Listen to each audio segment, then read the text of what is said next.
They assumed I'd always be there. That's just what they do. One quiet Saturday, I shuffled downstairs in my worn-out yoga pants and an oversized sweater, craving my one day of solitude after a grueling work week. Instead, I was greeted by my sister, Elise, thrusting a bulging diaper bag into my arms, followed by a crumpled itinerary scribbled on a napkin. "Hold up," I said, my voice sharper than I intended. "Where are you headed?" "Lunch with the girls," Elise chirped, adjusting her earrings without meeting my eyes. "You've got this. Milo's practically potty trained now." Practically. The word echoed in my head like a warning siren. I wanted to scream it back at her, but I stood there, rooted to the spot, as my nephew Milo hurled a juice carton at my shin and bellowed, "Dinosaur roar!" My brother-in-law, Caleb, sauntered by, tossing a casual pat on my back. "You're a rock star, Nora. Thanks for stepping up." I wasn't a rock star. I was a doormat, exhausted, resentful, and stretched so thin my edges were fraying like cheap fabric. My cuticles were cracked from stress, my savings account was a ghost town, and my patience was a candle burned down to the wick. For months, I'd been the family's unpaid nanny, errand runner, and crisis manager, all while juggling my own job and dreams that felt increasingly out of reach. That night, I collapsed onto my bed and texted my best friend, Mara. "Remind me why I moved back home." Her reply was a gut punch. "You thought they'd treat you like family, not a live-in servant." She was right. I'd been naive, lured by the promise of closeness, of rebuilding bonds after years away at college. Instead, I'd become their safety net, expected to catch every fall without question. Myra's words lingered, sharp and undeniable, and something inside me, a small, fierce spark, began to flicker awake.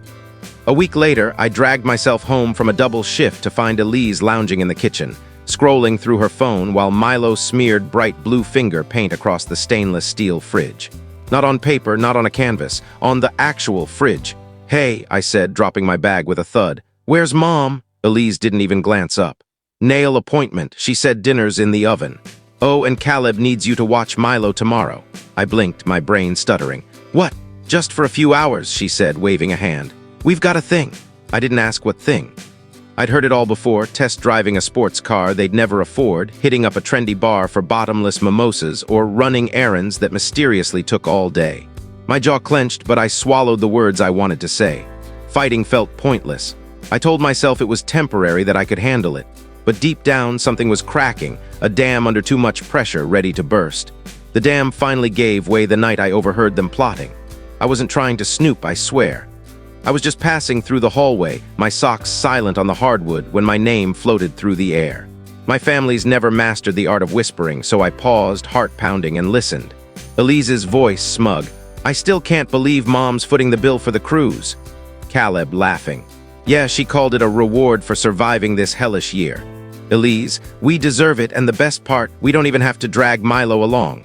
Mom, with a chuckle that made my stomach twist. "Of course not. Nora will handle him. It's good for her. She needs to get used to putting family first." Get used to what? Sacrificing my entire existence for their convenience. My breath caught as the details spilled out. A 7-day Caribbean cruise, all expenses paid. 7 days of sun-soaked luxury for them, and 7 days of me playing unpaid babysitter to a hyperactive 3-year-old. Without so much as a courtesy question. "No, Nora, are you free?" No consideration of my plans, my job, my life. Just an assumption that I'd fall in line, like always. I stood there, frozen in the hallway, my fists clenched so tightly my nails bit into my palms. They hadn't invited me. They hadn't even thought to. I was the family's default servant, invisible until needed, and it hit me like a tidal wave. I was done. I didn't scream. I didn't barge in and confront them. Instead, I plastered on a smile, nodded through their casual instructions about Milo's bedtime routine, and even offered to print their boarding passes.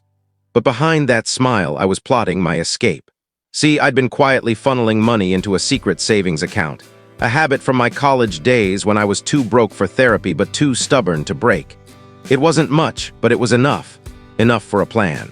I scoured rental listings and found a small studio apartment across town. Nothing fancy, just a clean, quiet space with a single window and walls that didn't echo with demands. I signed the lease, scheduling my move-in for the same weekend. They'd be sipping cocktails on a cruise ship. But that wasn't the revenge. No, that was just the beginning. For months, the utilities, electricity, internet, water had been in my name. "You're so good with tech stuff, Nora," they'd said, as if I'd volunteered to shoulder the bills. So I canceled them, every single one. No warning, no apologies. I logged into the joint emergency savings account, the one I'd been pouring my paychecks into while they couldn't contribute right now, and withdrew every cent. Legally, it was my account after all. Their names were just attached for convenience. My convenience, not theirs. Then I made an anonymous call to the landlord, reporting an unregistered sublease in the house we all shared.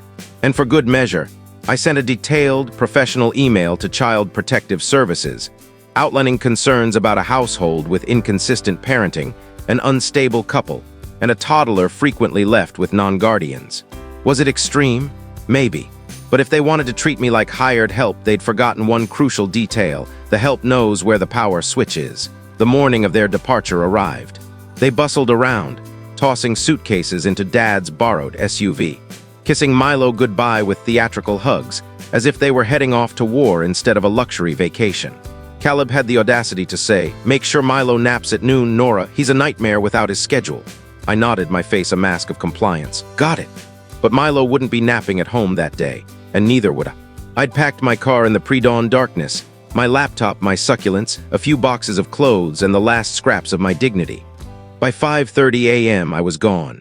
No note, no explanation, just an empty house and a toddler who was never my responsibility.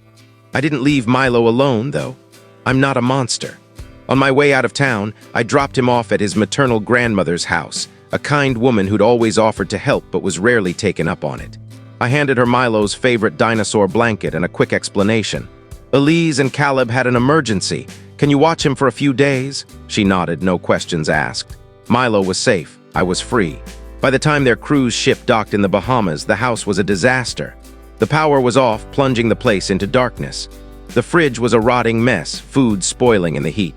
The landlord had slapped a notice on the door for unpaid rent and the sublease violation. Their phones were exploding with voicemails from utility companies, child services, and the property manager, none of whom were in the mood for excuses. And me, I was sprawled on a second-hand couch in my new studio, sipping iced coffee from a local cafe, the kind with fancy foam art I'd never had time to enjoy before. The apartment was bare with only a mattress and a folding chair, but it was mine. No toys cluttering the floor, no toddler tantrums piercing the air, no Elise, no Caleb, just silence, glorious, guilt-free silence. But the real show started when they returned on Thursday. I wasn't there to witness it, but their voicemails painted a vivid picture. First came Mom, her voice shrill with panic, like a kettle left too long on the stove. "Nora, where the hell are you? The power's out, the fridge is a biohazard, and there's a landlord notice on the door. Call me back now." Hours later, Caleb, his tone thick with rum-soaked entitlement and exhaustion. "This is low, Nora. You think this is funny? You abandoned us, left us to clean up your chaos." Elise's contribution was a novella-length text, dripping with melodrama. She ranted about how Milo was traumatized because his routine was disrupted, how I was a selfish, heartless shell of a person who'd never understand because I didn't have kids. The irony was so thick I nearly choked on it. They'd used Milo as a weapon to guilt me for months, and now they were shocked I'd walked away. I ignored every message, muted their numbers, poured a glass of cheap rosé, and binged a reality show about yacht chefs in my quiet, clean apartment. The peace didn't last. 3 days later, I was jolted awake by a pounding on my door, literal aggressive banging at 7:52 a.m. on a Sunday. I stumbled out of bed, still in my faded pajamas, clutching a mug of half-drunk coffee. 2 police officers stood on my doorstep. "Nora Bennett?" I nodded, my stomach twisting. "Yeah. We're responding to a welfare concern filed by Marlene and Caleb Bennett. They claim you abandoned a minor in your care."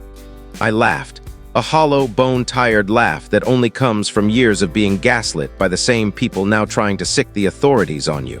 "I didn't abandon anyone," I said, handing over a folder I'd prepared. Signed daycare release forms, a notarized note from Milo's grandmother confirming she'd taken custody, and her contact information for verification. The officers reviewed it all, asked a few follow-up questions, and apologized. "Sorry about this," one said, scratching his neck. "We see this kind of thing more than you'd think." "It shouldn't happen at all," I replied, my voice steady but sharp. They left and I thought that might be the end of it. I was wrong. The next morning, my manager called, his tone hesitant like he was stepping around broken glass. "Nora, I got a weird email, anonymous. Says you've got a history of neglect, mental instability, and unreliability. Thought you should know." I didn't need to guess the source. Elise and Caleb were escalating, trying to torch my life because I dared to set boundaries. They couldn't control me anymore, so they wanted to ruin me. But I didn't crumble. I didn't cry. Instead, I got organized. I saved every voicemail, text, and email.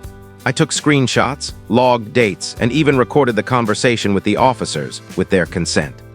Then I called a lawyer, Myra's older sister, Tessa, who lives for untangling family messes and once reduced her own cousin to tears in a property dispute. Tessa reviewed my evidence and grinned, leaning back in her chair. "Nora, you've got a rock-solid case for harassment. Let's make them sweat." By Friday, cease and desist letters were mailed to Caleb, Elise, and Mom, sent via certified mail so they'd have to sign for them. I wanted them to feel the sting of that signature, the weight of knowing I wasn't playing their game anymore. That night, I answered one of Caleb's incessant calls, not out of obligation, but because I wanted to hear the cracks in his bravado. "Nora, you've gone too damn far," he spat, his voice trembling with rage. I sipped my chamomile tea, calm as a still lake. "No, Caleb, I've gone exactly far enough. You're trying to destroy us." "You destroyed yourselves," I said. "I just stopped picking up the pieces." Silence, then the final blow. "You're dead to us, Nora, you get that?" I smiled, though he couldn't see it. "Then why are you still calling?" Click. After that, the world went quiet. Eerily, beautifully quiet. Mom stopped calling. Elise stopped texting. Caleb didn't show up to bang on my door. It was as if I'd burned every bridge so thoroughly they couldn't even crawl through the ashes. For the first time in years, I could breathe without the weight of their expectations crushing my chest. I started making my new apartment a home. I hung soft linen curtains, bought a cheap canvas print of a stormy ocean that spoke to my soul, and assembled a bookshelf for the novels I'd been too drained to read. I reconnected with friends, went on long evening walks through the park, and laughed without scanning the room for the next crisis. 2 weeks later, a letter arrived, handwritten in Dad's messy scrawl. "Nora, I don't know all the details, but I know you didn't deserve this. I should have stepped in, said something, done something. I'm sorry I stayed silent." Dad, it wasn't a full apology, but it was something. It cracked open a wound I hadn't realized I was carrying. Dad had watched it all unfold. Every time I was taken for granted, every time I was left to clean up their messes, and he'd chosen to stay on the sidelines. Now he was sorry. Fine, let him sit with that regret. I wasn't here to absolve anyone. 3 months passed since I dismantled my old life. No more family dinners where I was expected to cook and clean. No more last-minute babysitting requests. No more group chats begging for a quick loan until payday. No more guilt trips or emotional ambushes. The silence was disorienting at first, like kicking an addiction cold turkey. You don't realize how much you're wired for chaos until it's gone. But slowly, I started waking up without that familiar dread lodged in my ribs. I said yes to life again. Trivia nights at the local brewery, sunrise yoga classes, impromptu coffee runs with Myra where we blasted early 2000s punk rock like it was a religious ritual. I started existing for me. Then came the wedding. Not mine, God no, Caleb and Elise's. Apparently, after the cruise disaster, the child services investigation, and the legal notices, they decided a backyard wedding was the perfect way to play victims and rally sympathy. The invitation arrived on tacky gold-embossed cardstock with a note in Elise's loopy cursive. "We'd love for you to be there, Nora. Let's leave the past behind for Milo's sake." Milo. Of course, they'd weaponized the kid again. I stared at the RSVP card, torn between laughter and disbelief. Leave the past behind? For whose benefit? Because from where I stood, they were the ones clinging to it like a life raft. I didn't respond. Instead, I sent a gift, a single plain envelope. Inside was a redacted copy of the child services report I'd filed. My name was blacked out, but theirs shone through, highlighted in yellow. Child left under assumed informal supervision. Parents failed to confirm caregiving arrangements. Caller concerned about habitual exploitation of familial support. Mara, whose boyfriend works with Caleb, told me Elise broke down in tears when she opened it. Caleb reportedly smashed a patio chair in frustration. Good. That was my RSVP. On their wedding day, I treated myself to a long massage, the kind with lavender oils and soft music that melts your bones. Then I took myself to a candlelit dinner at a bistro downtown. No kids menu. No cutting someone else's food. Just me, a glass of Pinot Noir, and a perfectly seared steak I didn't have to share. While they danced under fairy lights, pretending to be the stars of a redemption story, I was writing my own. One where I was the main character, not the supporting cast. People expect these stories to end with a sentimental twist. They're still my family. Maybe one day we'll reconcile. Don't wait for that. I'm not interested in fixing a dynamic that only works when I'm the one bleeding. I'm not here to save people who watched me sink and complained I wasn't smiling through it. They don't get access to me anymore. Not until they apologize, truly apologize, not with flowers or tears or crocodile tears for Milo's sake, but with actions, with accountability, with proof they've changed. I'm not holding my breath. Last week, I signed a lease for a better apartment, one with tall windows that catch the morning sun and hardwood floors that don't creak with old grudges. I got a promotion at work. My boss praised how I handled personal challenges with composure and clear boundaries. I didn't correct him. I just smiled. I also reached out to Aunt Sylvia, Mom's estranged sister, who was cut off years ago for being self-centered after she refused to babysit Caleb's newborn while studying for her medical boards. Sound familiar? We met for coffee, and her sharp wit and quiet strength felt like a mirror. Family cycles are real, she said, but you can break them by choosing yourself. I'm okay being the villain in their story. If self-centered means I don't bankrupt myself for people who wouldn't lift a finger for me, then I'll wear that label proudly.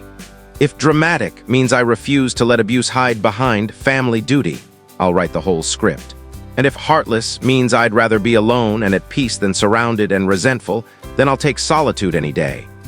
I used to think being the good sister, the good daughter, would earn me a place at the table, some unspoken respect, a thank you, a moment of recognition. But that table was never set for me. It was for whoever kept the family comfortable, no matter the cost. I'm done paying that price. Let them find a new punching bag. Let them choke on apologies I never asked for.